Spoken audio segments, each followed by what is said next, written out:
Hello, everybody, and welcome back to the Chilluminati podcast, episode 235, I think. Is it 35? It's 35 or 36, either one. Anyway, I'm one of your hosts, Mike Martin, joined by the Mandalorian and Grogu of LA, Jesse Cox and Alex Fasciani. Hello, boys. That's incredible. I have always thought of Alex more of a Grogu, so that checks out. Look, I'll be honest. I wouldn't mind living Grogu's life. Yeah, I just wheel you around in a little floating carriage and feed you frogs. I can eat. I can just like fuck shit up.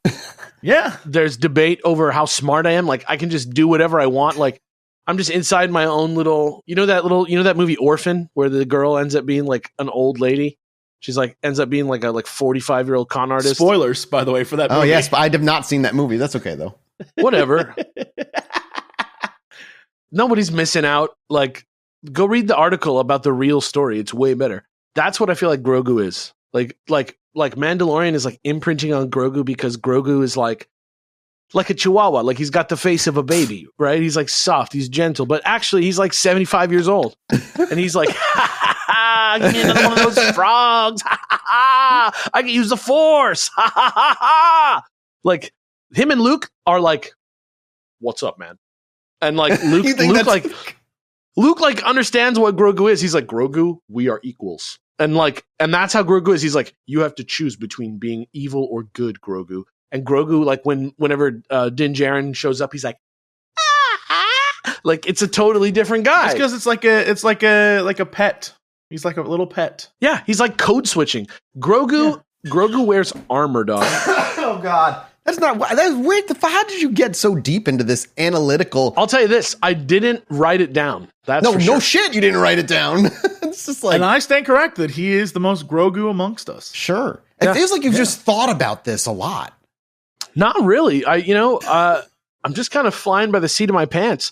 And to that end, let's use that, whatever it is, to segue into this advertisement for our Patreon at patreon.com/ChilluminatiPod, which is a Patreon and is available for you to patronize. So please go over there and give us your money to keep this show happening. And in exchange, we will give you free PBS tote bag-esque rewards like ad-free episodes and access to our archive of episodes of Rotten Popcorn. Mathis and I and Jesse were just talking about how Mathis wants to show us Money Plane really badly for some reason. Yes. Mathis is like Why do we keep letting him make these choices? Mathis is like a Doctor Who creature that is like he like absorbs negative knowledge. Like every movie that from the canon that I've watched and added to my Letterboxd profile, Mathis has seen like some fucking movie that is like the weirdest movie that you've ever seen that like makes you tired to watch, that makes you wonder what's wrong with the people inside the movie that they had to do this movie. Like, I don't know. That's what Rotten Popcorn is. Also, Mel draws cool ass pictures all the goddamn time, and you just get them if you sign up. And merch, same deal. And if you are so rich that $10,000 is nothing to you, then why don't you come sneeze on patreon.com/ChilluminatiPod, and Jesse will debase his beliefs for you. He will compromise his morals. We had a test run of that last week. Kind of didn't go well.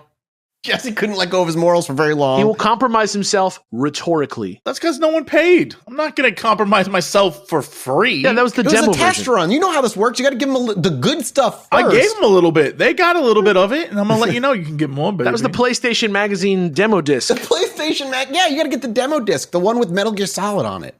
No, dude, I'm an AOL demo disc. I'm an install disc that comes for free. Oof. And you can use me all you want, but I'm not going to unlock anything good unless you pay. You want to know something crazy? Omega Boost is such a good video game that everybody who had the demo had enough. I don't even know what that is. Omega Boost. What the fuck is Omega Boost? Why don't you ask Eiffel 65, bro? I owned their CD. I'm blue.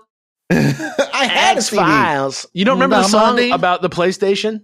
I'm gonna play the games on PlayStation all day. No one knows that song but you, dude. because no one listened to more than one of their songs. I did.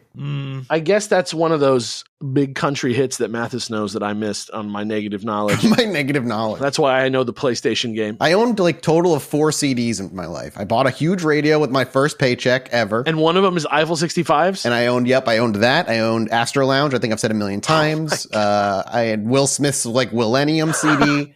And I had a Creed CD. Oh my God. You know the one with the clay guy coming out of the ground? Yeah, I do know it. Yeah. That one. Oh my God. You were like a Roxy store in the year 2002. I don't even know what that is. Dude. Yeah. What the fuck is a Roxy store? You were the guy who picked out the soundtrack for Inside the Roxy Store. That's the girls only Quicksilver brand. How do you, where were you? Where are you? What are you doing? Are you in the mirror universe? Is this like Fringe? No, just Rhode Island. Rhode Island's not got a lot going on, you know? That's true. It just doesn't got a lot in general. Like yeah, going on or not, there's not a lot of Rhode Island. Top to bottom, 45 minutes. That's all it takes. This is a Patreon advertisement for patreon.com/Chilluminati. Go off. And go to theyeti.com/Chilluminati for those collectible coins. And a new t-shirt is launching on the 5th of February. It may or may not be that awesome Mel design that she had temporarily out there. The cat, the Friday, the Chillteenth. Okay, boys, it's part 2 today. Do you remember last week? Do you need How could I forget? Yeah, you know, the Dulce Facility. How much of the Dulce de Leche. The Dulce Facility, as I may have said early on.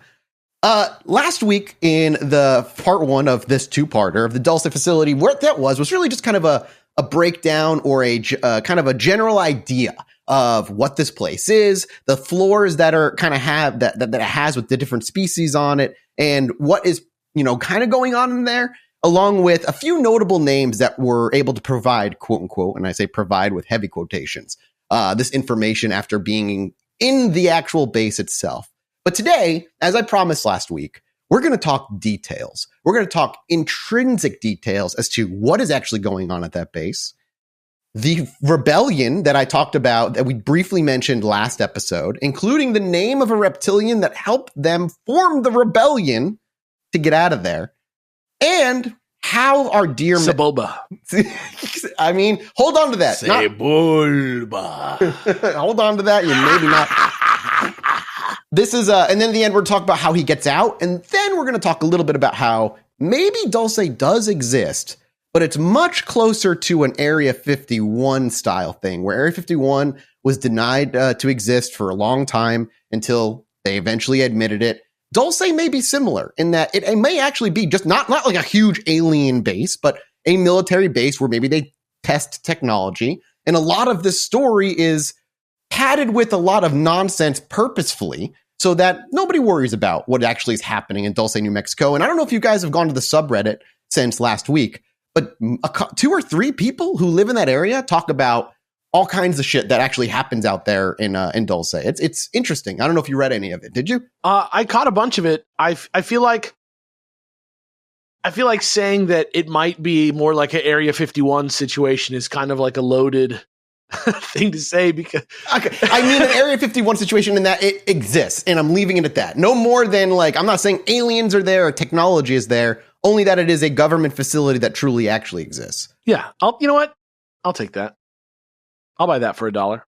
I'll buy that for $1. Good. What? That's a reference for a movie I haven't seen. I just don't know what movie. RoboCop. You haven't seen RoboCop? Right? Yes, that's right. I've never seen RoboCop. I played the game though, and it was really good. He was like, I'll play the PS5 game instead. Yeah. It was good. He's like, that's probably good. Don't give me that look, Jesse. I didn't do anything wrong. RoboCop isn't really necessary cinema. Let's be real. I'll tell you this. I'll say this. RoboCop is a 10 out of 10, and that's all I'll say. You don't have to watch it if you don't want, but if you don't like 10s, then you know that I don't know what to tell you.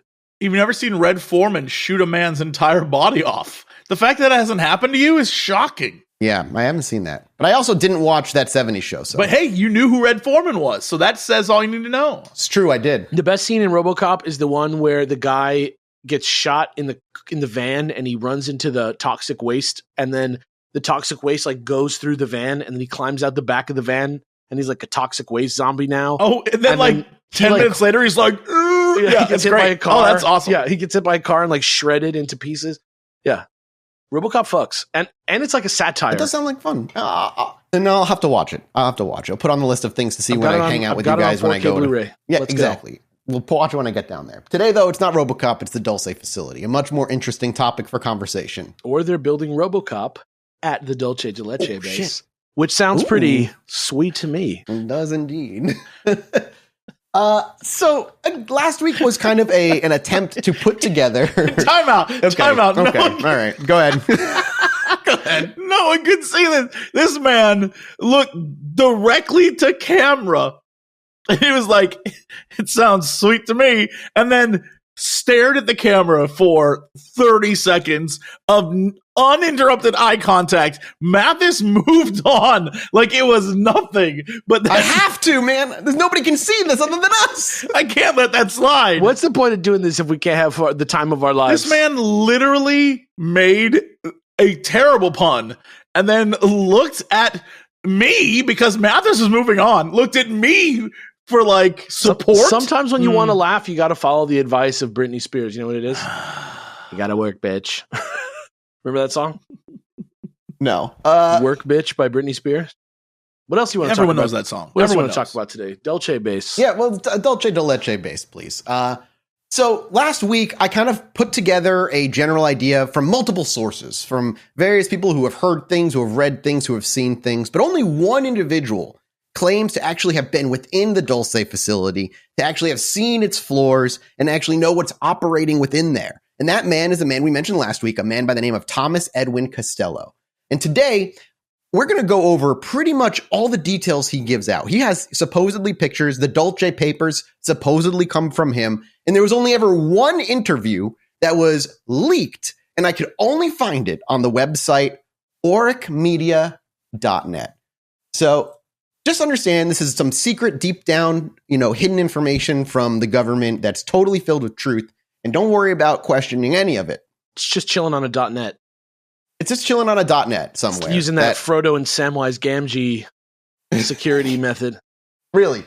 Just sending that in the most unexpected of places. It looks like a GeoCities website, as most of these sources typically do.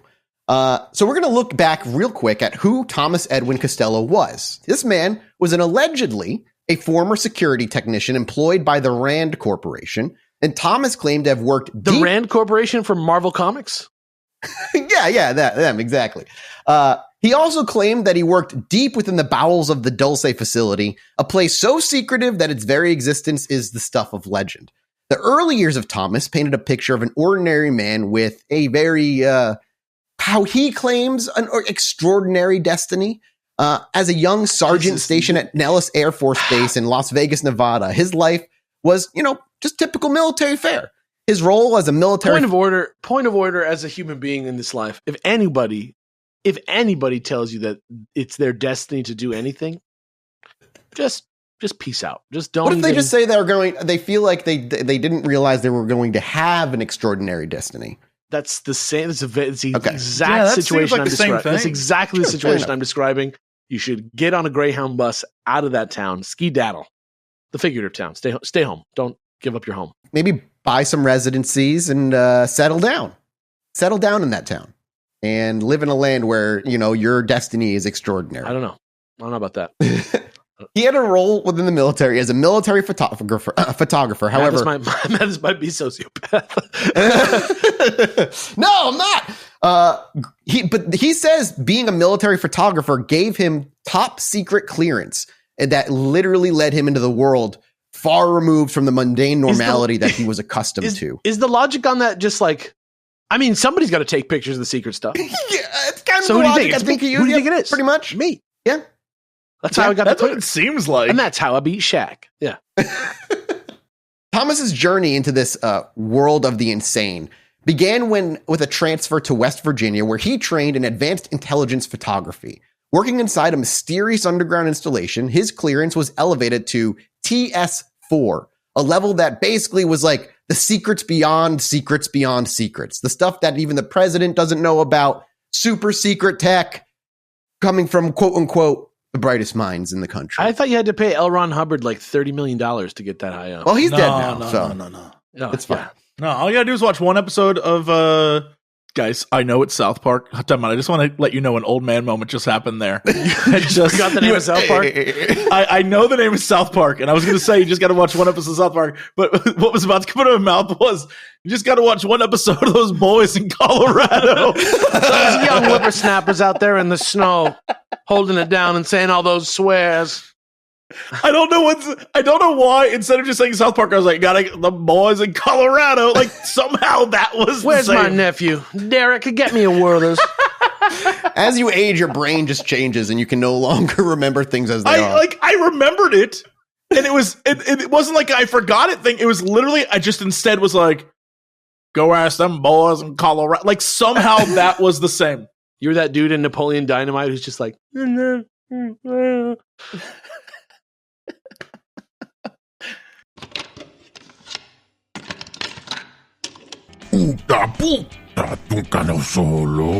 That's right, I'm learning a new language thanks to Babbel. And thanks to Babbel for sponsoring today's episode. What's the best way to learn a new language? Let me tell you, it's just immersion. Immerse yourself in the world of another language, living where the language is spoken and using it every single day. But, if that's not in the cards for you because you're not a millionaire and can't just move to another country just to learn another language for fun, you can still learn a language the second best way.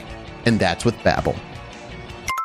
So in 2024, let Babbel help you become a better version of you, because as good as you think you are right now, you're not as good as you could be. Don't pay hundreds of dollars for a private tutor or waste hours on apps that don't really help you speak the language. Babbel's quick 10-minute lessons are designed by over 150 language experts to help you start speaking a new language in as little as 3 weeks. And Babbel's designed by real people for real conversations.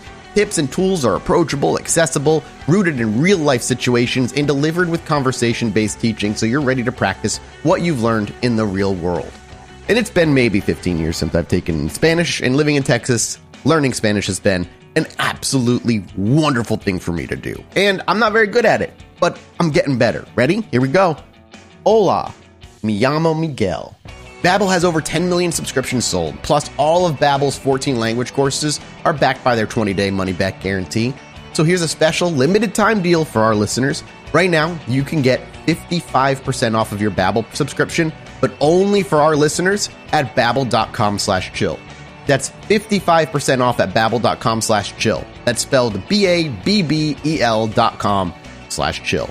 Rules and restrictions apply. Thank you again to Babbel for sponsoring today's episode. It was in 1971 that Thomas's career took a pivotal turn. It's in this year that Thomas was offered a position within the Rand Corporation, serving as that said security technician. He relocated to California, where they had a significant presence, and his security clearance reached brand new heights. Upgraded to what else but security TS5. clearance Ultra 3. So he went from TS4 to Ultra 3? Yes, he went from TS4 to Ultra 3. Correct. They get a new guy who came up with the names of the levels in between? Maybe. Well, it's early 70s, What were comics in that era? Like, what were comics like in the early 70s? Could they write something like this? Yeah, I mean, look, where Rand was at, Iron Fist in the 70s was like the time when it really shouldn't have been a white guy doing a bunch of real cool stuff. Rand, I'm curious. Corporation. Yeah, Rand Corporation's real. No, the Rand Corporation's a real thing, but he's talking about Danny Rand. No, I know he's talking about the Iron comics. Fist. Yeah. Well, I saw the Rand Netflix Corporation, show, which is a very real That's a very real thing that may or may not be just as bad as the Danny Rand story from Netflix. So, it's like, isn't it like a think tank? It is. And some of the shit that comes out of there is truly awful. Yeah. Surprise. Oh. So again, he supposedly had to work there. He's hired as a security technician. His new security clearance is Ultra 3, which, basically paved the way for what was about to happen to him a few years later. Because in 1977 would mark the year that changed Thomas's life forever. He was transferred to Santa Fe, New Mexico, and his role evolved into something unprecedented. As a photo security specialist in the Dulce installation, Thomas was responsible for the maintenance, alignment, and calibration of a vast network of video monitoring cameras throughout an underground complex so secretive that its purpose was known only to a select few. Obviously, the Dulce Facility. And upon his arrival in Dulce, Thomas, along with several other new recruits, was subjected to a chilling indoctrination. They were introduced to what Thomas later referred to as the big lie. The claim that the facility's subjects used for genetic experiments were irreversibly insane and that the research conducted was for medical and humane purposes. That is what he considers the big lie. That is not true. Okay. As Thomas settled into his new role, go ahead, Alex. That's please. just not the big lie that I'm familiar with. But no, we're fine. in a different time. They're in a different time. Remember, this is coming out like in 2014. This interview is leaking like in the 80s or 90s. I think we just know it went online in 2014. So just not quite the same as what we know right now. As Thomas settled into his role, the facade of Dulce began to crumble. His job, escorting visitors and maintaining surveillance, brought him face to face with some of the facility's darkest secrets.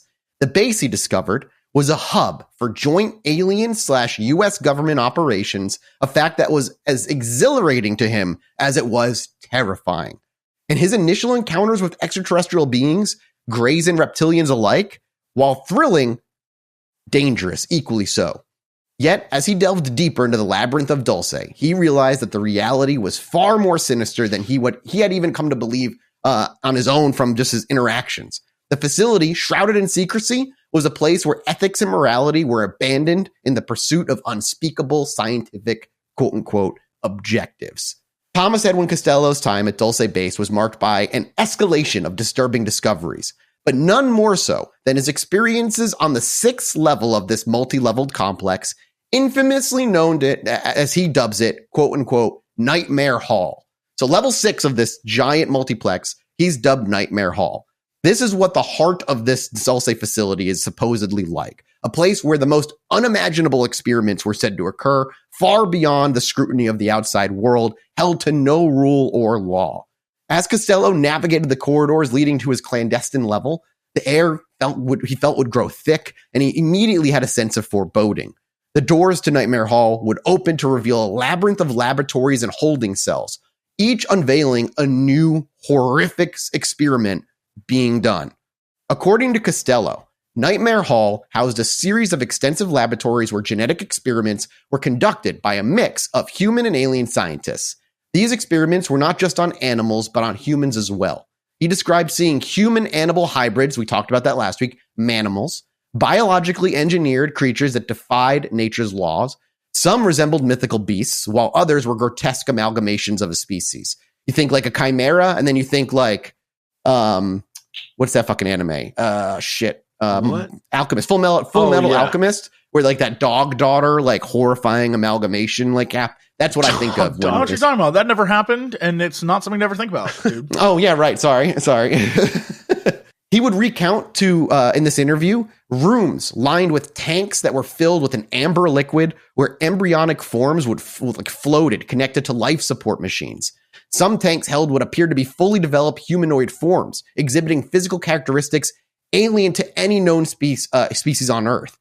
A chilling aspect of Nightmare Hall, as per Costello's accounts, involved the use of abducted humans as subjects for these experiments.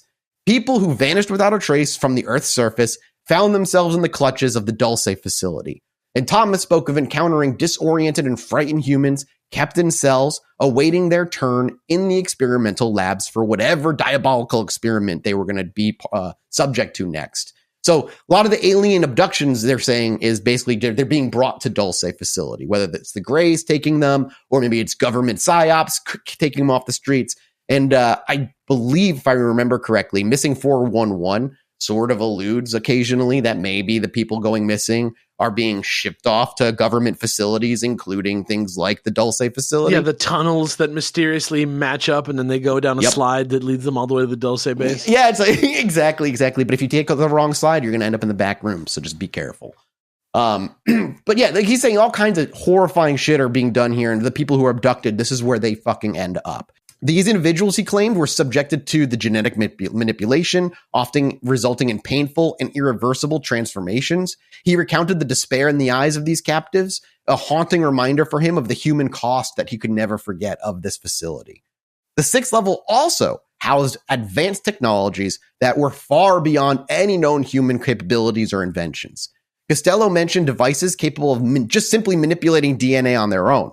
machines that could alter the very essence of a living being, and technology that allowed for the creation of life forms designed to specific specifications, which is one of the one things I'm like, oh, hey, we kind of just talked about that when we talked about the Greys and that dude that was a geneticist who made that post, supposedly, with heavy quotes and a pinch of salt. The like famous Reddit post, yeah. Yeah, exactly. One of the most disturbing revelations from Thomas was the existence of a technology that he simply dubbed a soul transfer machine. The hell is that? He described a process where consciousness was transferred from one body to another, effectively allowing an entity to just change bodies, prolonging their existence or acquiring new physical forms. You know, the beginning of X-Men Apocalypse. Yeah, you know, sure. dude. Yeah, I didn't see that one. Was it bad? It's not worth seeing, but that's the plot. Okay, well, there you go. Well, don't they do that in Days of Future Past? They put Wolverine's consciousness back in time. They do that in many things because it is the most sci-fi tropey sci-fi trope that ever was. In fact, you know the lovely movie Stargate, right? Of it, yes. So Stargate, that film, I'm just convinced 99% of modern day sci-fi comes from that movie. Like, yeah, when like you Dune look at people in a on way. Facebook and they're like, we just need med beds. They're going to get us med beds. I'm like, that's Stargate. If you look at like the soul transfer, that's Stargate. If you look at traveling through wormholes, that's Stargate. Is that soft disclosure? It's a good question. I'm glad someone asked it. That's good. I mean, media could be being used in soft disclosure, right? I want to watch Stargate now. That would be... Stargate's great. What if the soft disclosure was none of that, but Star Wars has been soft disclosure all along? Star Wars? I watched Stargate recently. I'm just saying. The best part of that is that, you know what? Not even... We should watch it on this show. Just so I can show you the best part of that movie is all the character names. When you realize what every character's name is, it becomes even funnier. It's That's so what good. I'm talking about. That I want to watch Stargate. But what if soft disclosure is none of that, but soft disclosure has been Star Wars the whole time? That's not true at all. If soft disclosure is Star Wars, I'm disappointed in the aliens already. I would get religion. I would get religion if Star Wars was real. Yeah. Fair enough. Yeah, the overarching theme in Costello's description of Nightmare Hall was basically just the utter disregard of any ethical boundaries. Anything was allowed as long as it was in the pursuit of knowledge and power, and basically all of that had eclipsed any moral considerations that anybody was doing here. The scientists and beings working in these labs, whether motivated by curiosity, duty, or darker desires, participated in activities that were not just scientifically audacious, but just simply morally bankrupt. And for Costello, Nightmare Hall, like discovering this place, was his turning point. The atrocities that he witnessed there he said haunted him forever and propelled his decision to become a whistleblower. The burden of carrying these secrets was too immense, he says, but Thomas believed the world needed to know the truth about the dark underbelly of the Dulce facility. So, that's the turning point for this man overall. In the depths, however, we'll talk a little bit more about the actual, what he claims were the aliens that were living there and their interactions. Because we talked a little bit about last time, but in the depths of the Dulce base, according to Costello, lay secrets not just of advanced technology and unethical experiments, but also of just interactions with extraterrestrial beings. His accounts provide a vivid depiction of the various alien species that purportedly collaborated with humans in this facility. The most frequent one encountered are obviously the Greys. In Dulce Base, as per Costello's account, were the Greys, and these beings, known for their distinct large head and dark almond-shaped eyes, were often seen working under the direction of human scientists in other species. Thomas described them as a somewhat subservient, engaged in various technical tasks throughout the facility. The Greys were involved in many of the genetic experiments, he claims, handling intricate procedures that required precision and skill. Costello noted that despite their advanced technology and intelligence, though, the Greys seemed to lack emotional expressions, carrying out their duties with a mechanical efficiency. They kind of just were like the subservient collaborators, essentially. The Greys ended up being here in Dulce. It's just so funny how the Greys just kind of like fill whatever role. They're like Goombas. They're like just little... God, that's genius. They're the alien Goombas. Yeah, Fuck. they're just like little... There's whatever, they're like little Lego guys. I don't know, like whatever they need to be, like the foot soldiers, they're the Greys. Or like if it's like there's like a spaceship and there's a bunch of different species on there and one of them's the trash guys, it's gonna be the fucking Greys. But the Greys are also the only one that are like the Greys are also the only ones that are out there like jerking people off. That's what I'm saying. Does that sound like a job you want to have? But why give it to the Greys? If they're like these subservient biomechanical people, why are you giving them the orgasm machine to use? Why not use it like with the reptilian? Because if you're it's the same thought as why don't most people want to go off and like jerk off a cow? Right. Listen, I am a proponent that the farmer should dress up as a cow for the cow's own mental stimulation. Okay? No, I'm just saying the same reason why people aren't trying to like they see us as cows. Get in line to help dolphins impregnate each other. You know what I mean? Like it's to them, we would be weird. It'd be weird to do. It wouldn't be hot. That's true. That's true. Yeah, we're the animals to them. Yeah, we're the strange creature. But they got psychic powers, so like make me see something that's not real. Make it more fun. But if you're not gonna, I mean, like, listen, I'm not saying that has to be like a barrier to entry. If you can't do that and you still want to take me, I'll go. I'm just saying if you can give me a mental image, bonus on top. That's all. Like make it more enjoyable. Then we've got the reptilians. These guys are kind of known as the dominant force within the base. They're more formidable and commanding than the Greys by a long shot. And Thomas described these beings as having an imposing stature with scaly skin and an air of authority. They were the true overseers of the more critical and sensitive projects within Dulce. The reptilians, as portrayed by Costello, were not just another alien species. They were politically and militarily powerful as well, exerting considerable influence over the operations of the base. They appeared to hold a higher rank in the extraterrestrial hierarchy and were often involved in high-level decisions and negotiations. Thomas recounted witnessing meetings between human military leaders and reptilian representatives often, discussing matters that seemed to go beyond mere scientific collaboration. He hinted at a complex alliance with Earth's own governments deeply entangled in a web of interstellar politics and power plays. Like, reptilians are basically the commanding ones. And then you have within the reptilians, among them, there was a particular subset of reptilians also known as the Draco, which in other alien lore, Draco and reptilians are totally separate. Here, reptilians and Draco are a subset of reptilian. These beings were described as even more enigmatic and powerful, possibly the ruling class of the reptilian species. The Draco were seldom seen, but were believed to be the puppeteers orchestrating much of what occurred not only in Dulce, but in other similar installations around the world. Costello's description of the Draco conveyed a sense of ancient wisdom and a formidable power. He speculated that they might have been involved with Earth for much longer than any other extraterrestrial species, possibly guiding the course of human evolution and history itself. And these guys are explained as having like smoother scales, a little paler in their color, not bright green like a typical lizard. They look a little bit different, but beyond, they're again, the ruling class. And they're the reason they've been here forever, man. They've been here longer than we were even things. And then, of course, we've got the ethereal beings that we kind of hinted at last week a little bit. In addition to the Greys and the reptilians, Costello spoke of encountering other less tangible entities. These beings were harder for him to define, often appearing as ethereal or semi-transparent. Their presence in the base was one of the most closely guarded secrets, with only a few high-clearance personnel aware of their true nature. So even Thomas having an Ultra 3 level classification, he wasn't even allowed to know what their true nature was. He just kind of encountered them occasionally. Even he tried to figure out what their origins and intentions were, but he could never figure it out. But he sensed that these ethereal beings were of significant importance to the activities within the facility itself.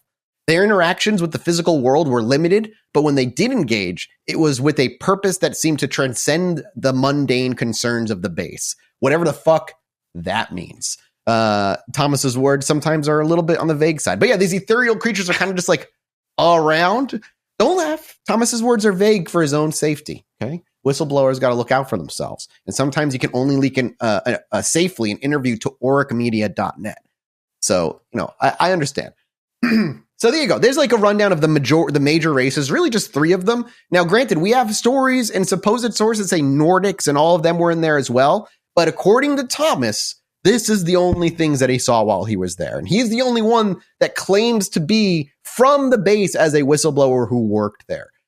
So you kind of, if you're going to take anybody's word on this for fact, it has to be Costello's. However, we have no evidence, obviously, beyond the Dulce papers that are heavily contested or whether are like actually real or not. So then we move into the era that Thomas Costello talks about the kind of the conflict in revelation that he has, where he begins to build this Rebel Alliance. See, Star Wars may have been soft disclosure. He builds a rebel alliance, dude, to fight back against the evil empire of Dulce Facility. Fuck, Star Wars was right all along, dude. There's never been another story about a plucky band of rebels. No, it's only Star Wars. Yeah. No, only Star Wars. Have you heard of a movie, brand new movie, fresh idea? It's called Rebel Moon. Oh, shit. I have heard of it. I have not seen it. Yeah. I want to watch and then make the angriest video because I know I'm going to hate it. I loved Sucker Punch, so just kidding. Should we watch it together? I would love to watch that movie. It's Zack Snyder. I'm assuming all style, no substance. It'll be garbage. Like gorgeous cinematography, plot that makes no sense. Yeah, they should make a movie. He should make a movie about Dulce Base.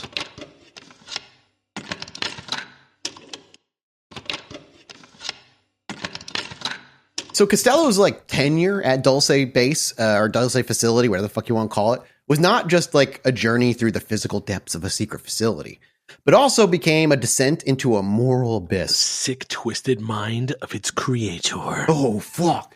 Dude. Oh, air hypnosis. He would definitely have been there at Dulce Facility doing some weird shit. He's like, I just got back from Argentina.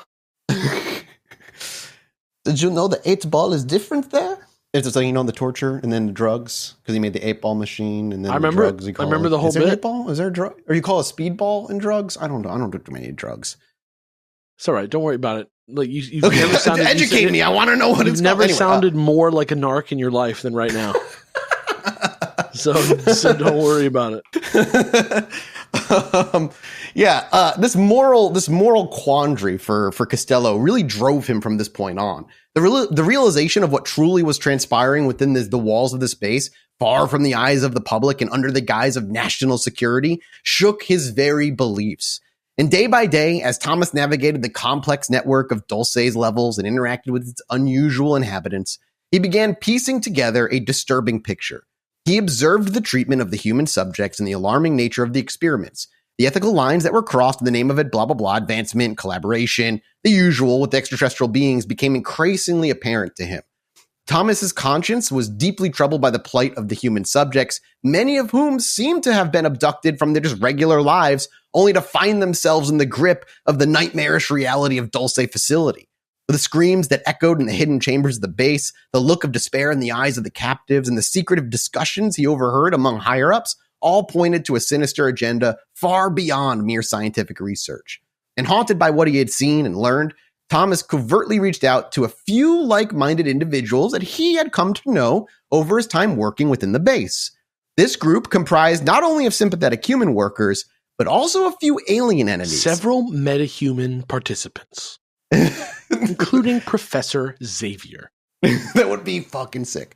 Particularly, though, they were from the lower echelons of the reptilian caste, who seemed equally disturbed by the direction of their leader's actions. Don't you laugh, Jesse? What? How dare you doubt? I'm not laughing. How dare you doubt? I would never doubt the caste system of the reptilians. Right. Clearly, they've had millennia to work on it. And it's working out great for them, clearly. They're in control of our military. These clandestine meetings were fraught with danger. The base's security protocols were stringent, with surveillance and monitoring at every turn. A mere whisper of dissent could lead to severe repercussions, yet the group was driven by a moral imperative to expose the truth. In the narrative recounted by Thomas Costello about the Dulce Facility, there is a figure that we actually get to learn the name of. The reptilian that you said was Sebulba was a name? His actual name was Shal. I'm sorry, I'm looking this up. How do you spell that? Yeah, I got you. Hang on. I'm going to copy paste this for you. You can't just say it? I'm just going to, it's easier for me. Secret? SSHHAAL. That is the name of a Bakuran from the Star Wars universe. But you just call him Hal for short, you know? Shal?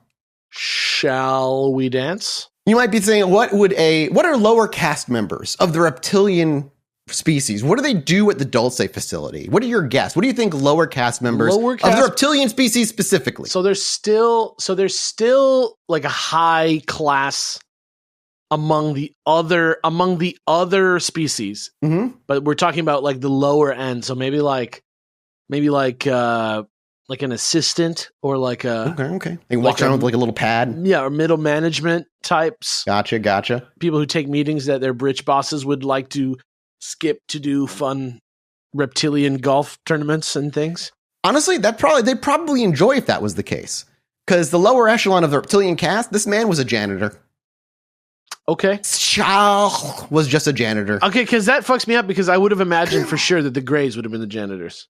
Right? No, yeah. See, I had that thought too, and I was like, wait, but I thought they were, I don't know, maybe the caste system, it's just the way it works there. Yeah, Shal was a reptilian janitor worker, and he kind of emerges as an unlikely but key participant in the covert resistance against the base's clandestine activities. Here is a more we're going to go over like a more detailed look at Shal's involvement as per Costello's account. I had to look this up really quick. So I wanted to look this up because I was trying to figure out like who would serve as the lowest caste. I think it's very similar to kobolds and dragons. Well, yeah, because you got the Draco, the reptilians, and then these guys are probably like little like the goons. They're like little trash man dragons. Yeah, the kobolds. Yeah, exactly. Yeah, according to Costello's account of his experiences, he mentioned meeting the reptilian janitorial worker just while he was working. And he met him, bumped into him. They kind of had a conversation, and things kind of led to how they both don't like how certain things are happening here. The reptilian named Shal, according to Costello, was part of the lower caste of reptilian species working at Dulce and was sympathetic to the plight of the human workers and the victims of the experiments being conducted here. Shal's involvement was significant because it suggested a complexity and diversity of opinions and attitudes among the reptilian beings that Costello initially thought wasn't true. He thought all the reptilians just hated humanity. So meeting Shal and meeting the lower caste was like, oh, you guys are just as oppressed as us humans here. There's a common portrayal of them as a uniform, like they could see them as like a uniformly malevolent and dominating species, the reptilians. Even the lower caste saw the kind of iron fist that they ruled with. Costello described Shal secretly formed. He described how Shal helped him secretly form a group of like-minded humans and other reptilians who were disillusioned with the activities in the base and willing to support the human-led rebellion. The inclusion of Shal in Costello's story, shall we call, just brings kind of an interesting dimension to Dulce Base, and I kind of wish that he had mentioned other names as well in what they did, because he mentioned that Shal was key in bringing on other reptilians, but I would have loved to know more about them. We just don't learn anything about anyone else other than Shal and that he was a janitor, and that's all we know. The pivotal moment for them both came when Shal directly ended up approaching Costello, and this was highly unusual and risky for any reptilian to do, given the strict segregation and the rules against fraternization within Dulce. You know, the strict, you do not talk unless you're only doing like working with somebody by appointment or research. Otherwise, fucking stay away. Don't talk to anybody. They were afraid for information sharing, I imagine, or something along those lines. But it was in this, when he approached him, that he told him all about his awareness and disapproval of the base's activities, which began forming this clandestine group. Shal revealed to Costello also that he had actually already formed a small secretive group of reptilian workers who were disturbed by these unethical experiments. And this group, while limited in their capacity to affect change due to their lower status, would end up being crucial as well in providing information and support to the human-led resistance effort. So, yes, Shal had like a spy network within the reptilian hierarchy that would feed him information that he would then feed to Costello that informed the rebellion group they were forming at the time. The alliance between Costello, Shal, and others was very dangerous. Communication had to be super discreet, and meetings were held in secrecy due to the omnipresent surveillance and the risk of punishment, as previously mentioned. And Shal and his group risked not just their positions, but potentially their lives, as dissent was not tolerated within reptilian hierarchy. Shal's like he truly says, like he says that he was risking his life, that they could kill him for this if they ever found out. Whether whatever that fucking means, there's no evidence, obviously, but the guy was risking his life, and I salute the soul. You gotta of this respect Shal. it, yeah, for sure. Yeah, I respect this man. Shal's contributions ended up primarily being in that information with the connection of his spy network. He provided insights into the activities of what the higher-ranking reptilians were doing, their movements within the base, and potential opportunities for the human resistance to swing in and gather evidence before other eyes came into a room that had been recently emptied or something. His role was also pivotal in demonstrating that dissent existed among the alien ranks, challenging the monolithic perception of the reptilian species that Costello previously had. Shaw's fate, however, during the uprising and subsequent crackdown within Dulce Facility is not really clearly detailed by Costello's account. His involvement in the events leading up to the rebellion paints a picture of cross-species collaboration driven by a shared sense of moral outrage and a desire for change, but what ends up happening to him is just kind of left out. We don't know.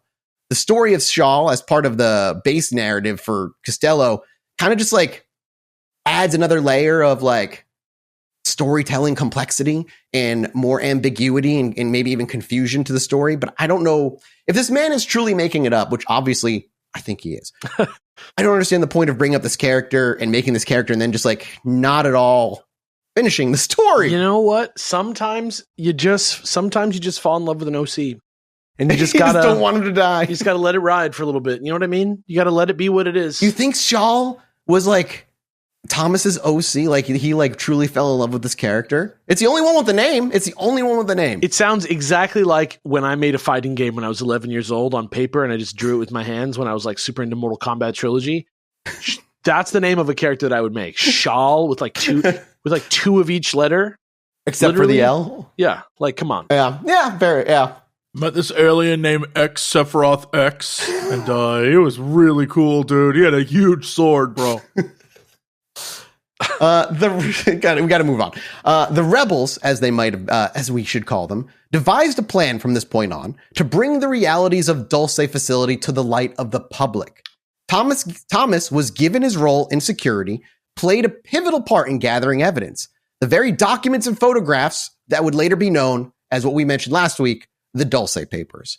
So the Dulce Papers are things that he just scooped from the base before he left, according to him.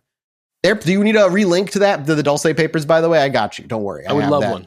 Yes. I have that at the ready. Don't forget. It's at bibliotecapleiades.net. .net, baby. Off limits / especially off limits.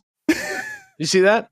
Oh, yeah, at the very top. Yeah, it's bibliotecapleiades.net / off limits / esp off limits. Especially off limits. Super off limits. This is the Dulce Papers. At the bottom, we have like 5 different images, a video that doesn't work anymore. And these are things, again, he scooped from the base, supposedly. So while you're looking at that, those are all government papers, quote unquote. Their plan with these Dulce Papers, I almost said Dulce again. Their plan was to leak this information to the public, to reveal the existence of the base and its egregious violations of human rights and ethics, and they'd hoped that public outrage and scrutiny would force the powers behind Dulce to cease their operations or at least bring them under regulation. That was like the goal, which is kind of a weird like goal, I guess. I just don't know why he didn't take pictures of some things. I mean, there's the number one question. He was the photographer for a while. Yeah. Like the man was camera ready for a long time. Yeah. It's just, Anyway, before we move on, I also want to give you a quick list of other bases that are all operating in similar styles, or at least where they're located, as well as a tunnel system that connects all of them. Like Disney? Like the Denver except airport? Across states. So in Utah alone, Salt Lake, Lake Powell area, Dark Canyon, Dugway Grounds, Modena, Vernal, all of them have exits as well. These are all entrances and exits to the area. And he says that Mount Arculeta, or Mount Shasta is a major site of alien elder race, reptilian race, and human meetings. That's pretty close to us. Hey, there you go. Beginning in Cleveland, Grover, every president in U.S. history has visited Telos City. Truman was supposed to have visited the lower realms as a high archon on Earth. He was supposed to have met the king of the world there and give him the keys to the USA, quote unquote.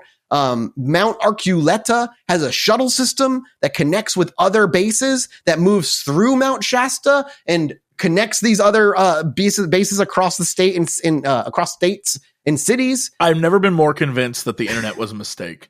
This is the ramblings of a madman. Are you sure? Like what you're saying right now, any other time at any other point, if anyone had said this publicly, they would be laughed at. Like this is goofy level now. We are full goof. You're denying the truth. The government's hiding from us, Jesse. Well,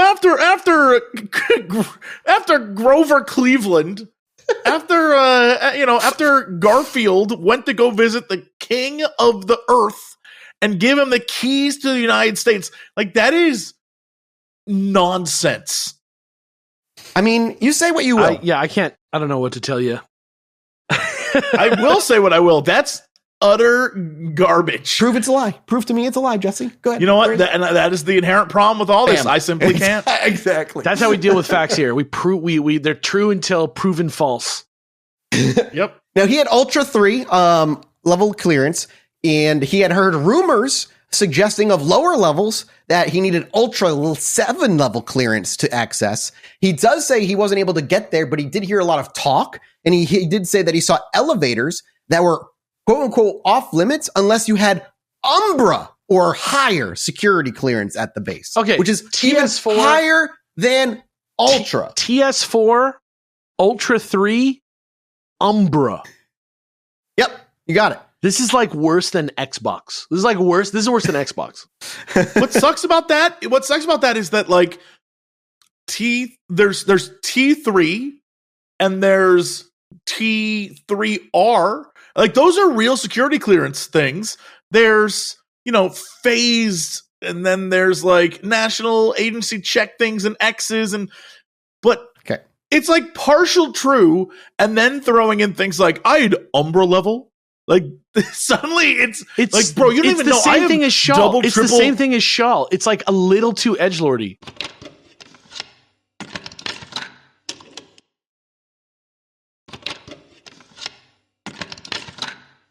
I'm going to post a snippet of the interview. I want one of you to ask the question and one of you to read. Can you give me more information on the reptilian race?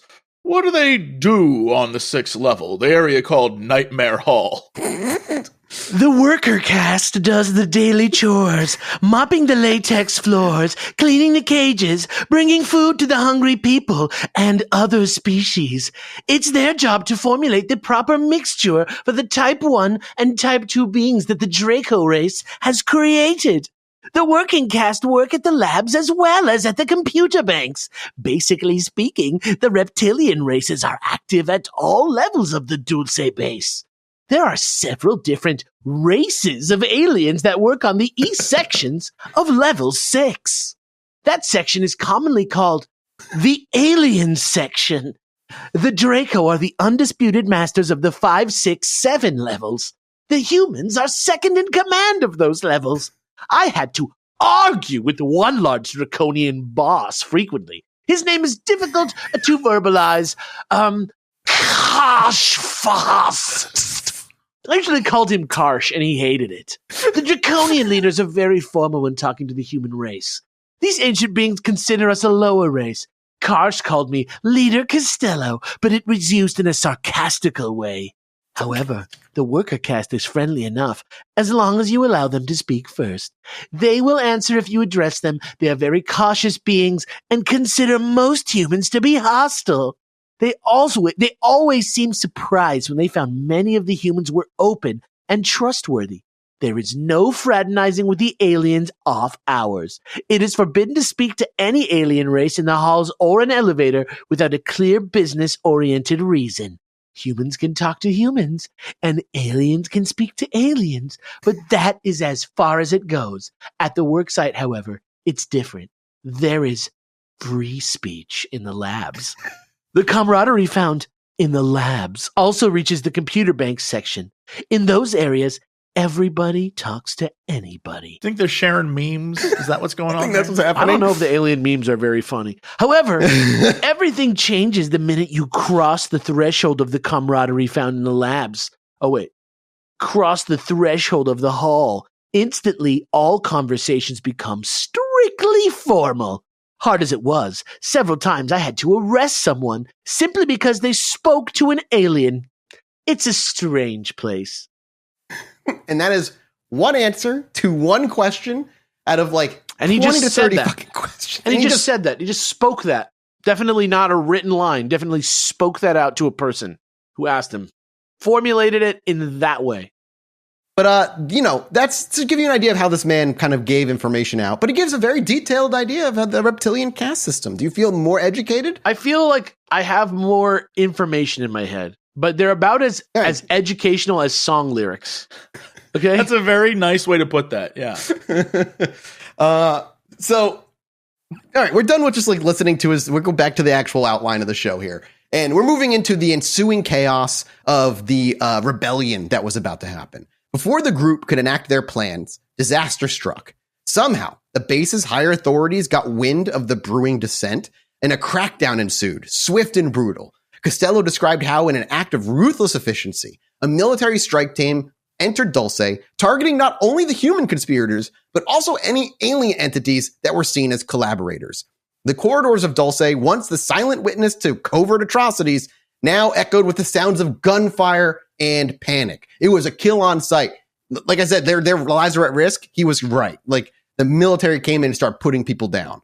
Thomas witnessed the fall of his co-conspirators one by one, though not of Sharla, because we don't know what happened to him. The rebellion ended up being crushed right then and there, but it only solidified his resolve to now escape and take the truth to light. So they couldn't even get a rebellion off the ground. The rebellion was formed before they could make any action. They were found out and they were crushed. So now his only goal is to get the fuck out and get information out so he can share it with the people so that maybe something can be done about this facility. So in a harrowing flight from the base, Costello managed to evade capture, and with him, he carried the evidence that he had gathered, a testament to the unspeakable acts committed within the walls of Dulce. The burden of these secrets and the trauma of what he had witnessed would haunt him for the rest of his life. And Costello's story, as he told it, is one of a man who, despite the overwhelming odds, chose to stand against the juggernaut of hidden powers. His account of Dulce Base, a facility shrouded in mystery and horror, challenges the very limits of our understanding of morality and what humans are capable of. Gentlemen, do you see what the government is hiding from us? Do you see why we have to fight back? I think I'm starting to glimpse it. Yeah. I don't see the why yet. Because there's horrifying things happening in there. That's why. Duh. Yeah, but basically the why is because the government can't stop it, so they're like, well, we might as well just join in. Sure. Yeah. But then at the same time, they're like, we're also racing for alien tech. And we're also keeping this other side of it quiet. And also, like, the more you add, the more impossible it all becomes. How dare you? Fair. So while people are being gunned down, this military strike team moving with ruthless efficiency through the Dulce facility, Thomas made his decision. In the midst of the chaos, he realized his only option was to flee. His intimate knowledge of the facility's layout, coupled with the confusion of the assault, aided his escape and avoiding being shot down dead. He navigated the maze-like tunnels, avoided patrols and surveillance, driven by a desperate instinct to survive and tell the world what he'd seen. As he made his way through the lower levels, Thomas encountered scenes of desperation. He saw other staff members and beings caught in the crossfire, struggling to comprehend the sudden outbreak of violence in a place that, despite its sinister nature, had always been meticulously controlled. Costello emerged, finally, from the Dulce base, not as a triumphant whistleblower, but as a haunted survivor. Burdened with the heavy weight of his experiences, he had witnessed the brutal suppression of a rebellion that sought to shine a light on atrocities hidden beneath the surface. His escape marked the beginning of a new chapter, one filled with paranoia of being pursued, and the moral obligation he now carried to reveal the truth to the world about what our government was doing. The documents and evidence he managed to smuggle out, the Dulce papers, became his legacy, a testament to the courage and horrors associated with one of the most enigmatic and controversial conspiracy theories of all time.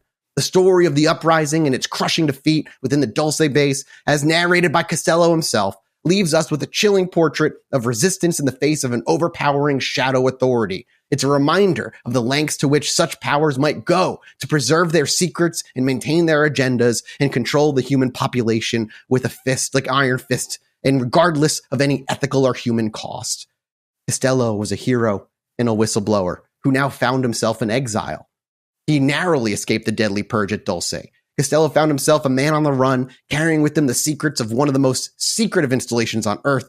He was aware that his life was now constantly in danger, that he could never again lead a normal life. And in his exile, he released the Dulce papers, hoping to shed light on the atrocities The papers, filled with descriptions of advanced technologies, alien species, and horrific experiments, sent shockwaves through the UFO and conspiracy theory communities at the time. The story of Thomas Edwin Costello and the Dulce Facility base remains one of the most enduring and controversial tales in the conspiracy theory library. Skeptics question the veracity of his claims for good reason, pointing to the lack of concrete evidence and the absence of records confirming his employment or even his existence. And believers, however, view Thomas as a courageous whistleblower where the military wiped out his past and pretended he was a nobody while making fun of him and performing covert psyops on him to keep him confused and paranoid. Don't you hate when people do that? I do. Wait, so you're telling me, time out. Well, let me get this straight. I could go around, like right now on this podcast, I could announce that I, in fact, served 4 tours of duty. I was a well-decorated soldier. I was in Vietnam, the Iraq War, and the War of 1812. I have been involved in many top secret things. And here's the thing, guys. I saw the Dracos and the Greys, but you're just going to have to trust me on this. All the evidence was lost, and my military record was expunged because the government's trying to silence me. No, you're one step behind. I'm actually very important. No, And don't look it up because there's nothing to look up. The records have been expunged. He brought the Dulce papers, though. He's got 25 pages of documents. Do you have 25 pages of documents? Documents. I mean, I have 20. You know what? Behind me, I'm pretty sure I do. What kind of documents? You know what? The government illustrations of alien test tubes with test tube babies in there. It just all seems very convenient for fakery. Is what I'm saying. Like it's so specific, and to say like this is the greatest secret man has ever kept, and I'm on the run. Question: this dude dead or alive? I think he's dead now, if I remember correctly. Let me check. I want to know how he was killed by the Dracos, is what I'm assuming. I assume he was ripped to shreds. No. So, I don't know why I'm looking. I know the answer to this. There's no evidence the man existed. The man himself? Oh, shit. This is the real top secret stuff. This is the tippy top. Dude, now I'm going to let you know. This is the I tippy believe this story more now. This is the tippy top. I believe it more now because he didn't exist. I'm like, you got me over here being like, why did he exist? Like, I don't. You got me even more. That's amazing. So wait, the guy, we don't even know if he existed? Yeah, well, that's the thing. So like, as we look over the decades of people who've done research into this, they first look to see if there's any records of Dulce Facility, these Dulce papers, where did it come from? Then they started looking into this guy's background, and then they realized they couldn't find anything, and they couldn't find any evidence that a man by the name of Thomas Costello even fucking existed. Fuck yeah. He was wiped, dude. Fuck yeah. I'm telling you, he was from wiped the out. record. The Dracos got him, yeah. dude. I'm doubling down. I believe now more that the Dracos got him, dude. Fuck it. Like, we only know this because of the leaked interview this guy had with somebody that is on oricmedia.net. So, I don't know. Does that make it more believable? And people would say, well, why release it to that website that no one's only viewing? one who believed it. Here's the thing. That's the one they forgot to get. They got all the other sources. They got all the other things. Yeah. He absolutely is just frozen. Let's hang 10 for a minute. Oh, sorry. I didn't mean to get froze. They tried to stop me, but I'm back. I was saying that's the one they forgot to get. That's the one they of all the websites, that's the one they forgot to cleanse. And that's why the interview exists there, because the Dracos got him, dude. The Dracos got him, dude. It's surprising they didn't see oricmedia.net, but they got bibliotecapleiades.net. Oh, they got all of them. Yeah, they went through, they got them all, except for that one, because that wasn't important. No one's going to that website, so they didn't even notice it. Now we're taking a microphone and blasting the truth. Costello's whole hope is happening right now. Dude, we're the last. You know what? Actually, never mind. Dracos, I don't know shit. Well, listen, if you want to, you show up my door, I'll serve you. I, for one, welcome being an alien pet. I don't give a damn. I'll smile. I'll do little tricks. You tell me to speak. I'll start giving you the Gettysburg Address. What better trick than than bowls that? all the time. I fucking eat from bowls, Dogs bro. bark. Yeah.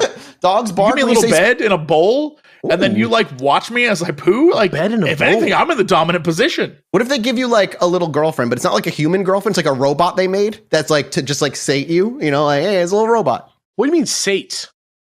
I mean, like, it's weird, but to be honest, dogs hump whether you want them to or not. Humans are gonna be the same way. You're being kept as a pet. You need some sort of outlet. To be honest, I wouldn't care because they probably get me fixed, right? Oh, that's true. I never even thought about that. So I'd be like, it's just good pet ownership. It's just responsible pet ownership. Spade and neuter, dude. I was gonna say, do you think they have their own version of like Wheel of Fortune or whatever, and then they have to like spay and neuter their pets or what show was it? Was it Wheel of Fortune? Welcome back to the Fortune, right?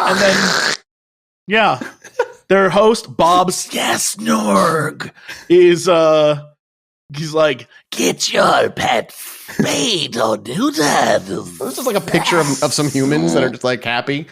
Yeah. Well, and that's it, boys. That's it for Dulce Facility. The 2-parter is done. Thomas Costello's story is out there. There's a lot more. If you want to go read his interview, anybody who's interested, all the questions are answered in that unnecessarily overly detailed way. There's so much we had to just kind of like gloss over. So if you're interested, it's worth a read just for the fun factor. But yeah, we're done. That's it. Dulce Facility is done. We talked about it for years. I'm so happy it's over. And it was super fun. I was super excited to talk about it. And I just forgot about the man not existing. That was just like complete mind blank. That's the best part. I love it. Fuck That's so funny. All right, we're off to do a mini-sode for patreon.com/Chilluminati as we always do. Thank you so much for everybody who's been supporting us over there, by the way. It's been amazing to have you guys just supporting us for so long. We've gotten video mini-sode for all those at the right tier. Jump in, check out what we got. We got a lot of bonuses if you jump into the Patreon, and we'll see you over there. Goodbye, everybody. Bye-bye. Anyway, me and my wife were sitting outside indulging on our porch one night, enjoying ourselves. I needed to go to the bathroom, so I stepped back inside, and after a few moments, I hear my wife go, "Holy shit, get out here." So I quickly dash back outside, and she's looking up at the sky in awe. I look up too, and there's a perfect line of dozen lights traveling across the sky.